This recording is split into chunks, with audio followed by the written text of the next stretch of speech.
Hello everyone, welcome to Homework Help. If you find the videos useful, please subscribe to the channel.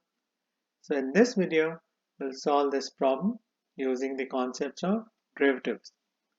So as per the problem, determine the critical points for the function, determine whether the critical point is a local maximum or minimum, and then sketch the graph of the function.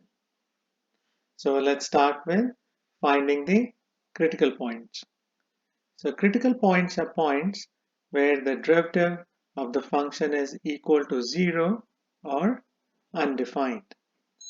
So the first step is to find the derivative of this given function. So the first step is, so prime of f at x equals, so now in the first term, -3 is the coefficient, so it will stay as it is. And for x cube, we'll use the power rule for derivatives. So we'll move the exponent 3 to the front and we'll subtract 1 from 3. Then minus, now in the second term, so 5 is the coefficient, so it will stay as it is, and the derivative of x is 1. Now we can simplify this expression. So prime of f at x equals, so -3 times 3 is -9 x squared minus 5. Now this prime of f is a polynomial function, so it will not be undefined for any x value. So now we have to find any x value for which the prime of f is equal to 0. So on the left side we'll sub in 0 and write the equation. Now we have to solve this equation. So we have to isolate x, so we'll start by adding 9x squared to both sides.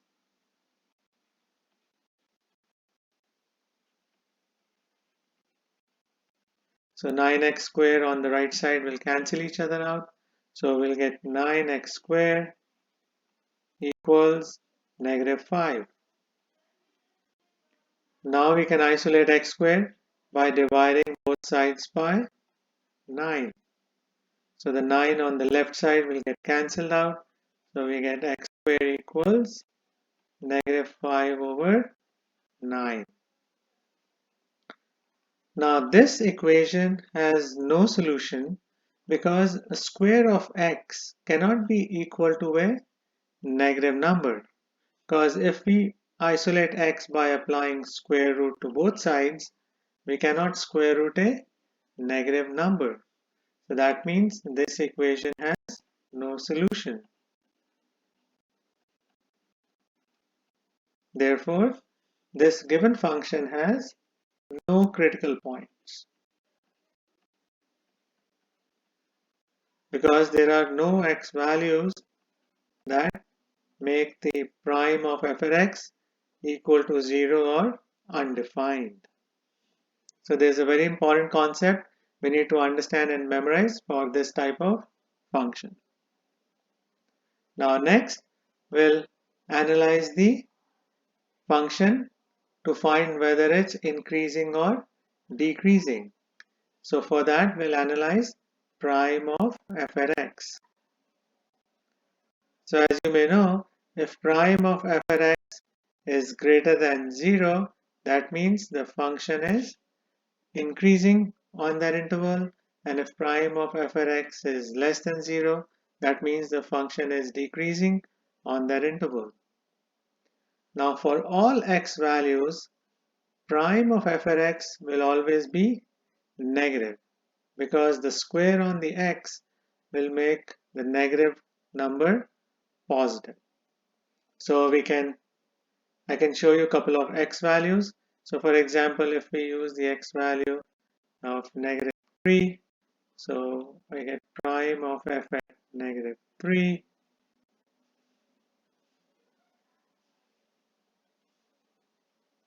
equals -9 times -3 squared minus 5.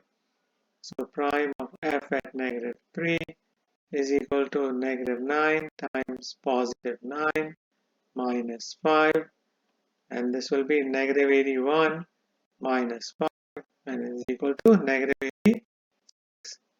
So for all x values positive or negative, the prime of f will be a negative number. So that means this function is decreasing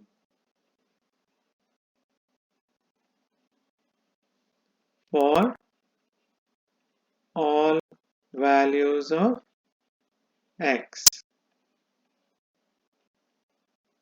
Now why are we doing this analysis? Because we have to sketch the graph of the function. So there are no critical points, and we found that the function is decreasing for all x values. Now we can find the intercepts for this function. So for that, we'll start with the x-intercept. So for x-intercept, we'll sub in the y as 0. So we get 0 equals negative 3x cubed minus 5x. So we can factor out an x. So 0 equals x parentheses negative 3x squared minus 5. So we get two cases. So the first case is x equals 0, and the second case is negative 3x squared minus 5 equals 0.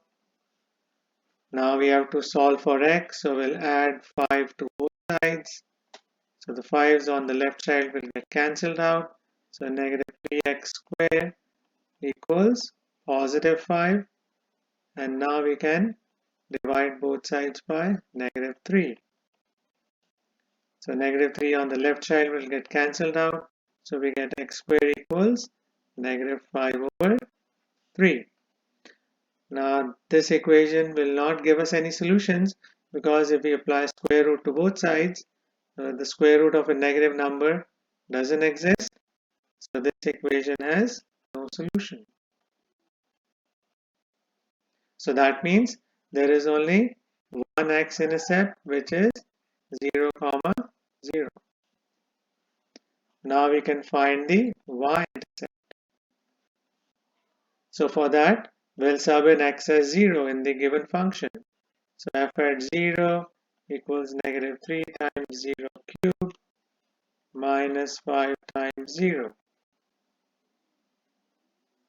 So both terms will become equal to 0. So f at 0 is equal to 0. So that means the y-intercept is the same as the x-intercept, 0, 0. So now we can sketch this function. So I'll draw the grid. So the only point we have figured out is the origin, which is the x and the y-intercept. And the function is decreasing for all values of x. That means as we go from left to right, the function should, or the graph should, slope downwards. So every tangent we draw to the function should have a negative slope. So our graph can look something like this. So this can be the sketch of the function. So these are the steps you have to keep in mind to solve a problem like this one. So this is a tricky one because this function has no critical points, and when we analyze the prime of f at x, we understand, or we get to know, that this function is decreasing for all values of x. And then we find the x and the y-intercepts, which are the same, 0, 0. And then we use all of this information to sketch the function. So I hope you'll find this video useful. Please share it, like it, and subscribe to Homework Help. Thank you very much and have a nice day. Bye.